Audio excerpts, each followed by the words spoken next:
The city was a labyrinth of crumbling spires and twisted vines, where the sounds of nature had grown louder than the whispers of its inhabitants. Dr. Elara Vex, a woman with a past shrouded in mystery, navigated the overgrown streets with a sense of purpose.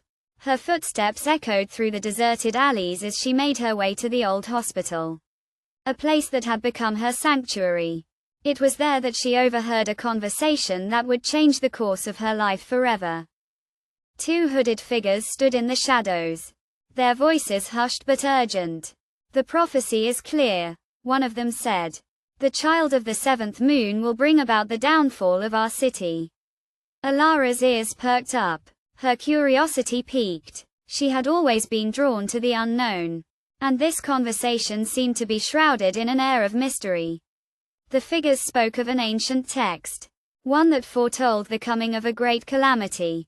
They mentioned a name, Aria, and the role she was destined to play in the city's demise. Intrigued, Elara began to investigate the prophecy. She scoured the city's ancient texts, searching for any mention of the child of the seventh moon. Her research led her to a small, secluded cottage on the outskirts of the city, where she found an old woman named Lyra. Lyra claimed to possess knowledge of the prophecy and the role Elara was destined to play in preventing it. According to Lyra, Elara was the chosen one, the only person who could stop Aria from fulfilling the prophecy. Elara was skeptical at first, but Lyra's words struck a chord within her. She had always felt a sense of purpose, a feeling that she was meant for something greater. Lyra's words seemed to validate that feeling, and Elara found herself drawn to the old woman's words. Together, they set out to find Aria, to prevent her from fulfilling the prophecy. But as they delved deeper into the mystery, Elara began to realize that something was amiss. The more she learned about the prophecy, the more she realized that Lyra's words were laced with deceit. The old woman seemed to be hiding something, and Elara's instincts told her that she was being manipulated. She began to question Lyra's motives, but the old woman's words were always laced with a sense of urgency, a sense that time was running out. Elara was torn between her desire to prevent the prophecy and her growing distrust of Lyra. It wasn't until they finally found Aria that Elara realized the truth. The child of the seventh moon was not a monster, but a young girl with a kind heart. Lyra's words had been a lie, a manipulation designed to bring about the very calamity they had sought to prevent. Elara felt a sense of betrayal, a feeling that she had been deceived all along. But as she looked into Aria's eyes, she saw something that gave her hope.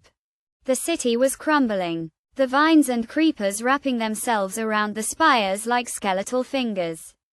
The sounds of nature had grown louder, a reminder that the city was not the only thing that was dying.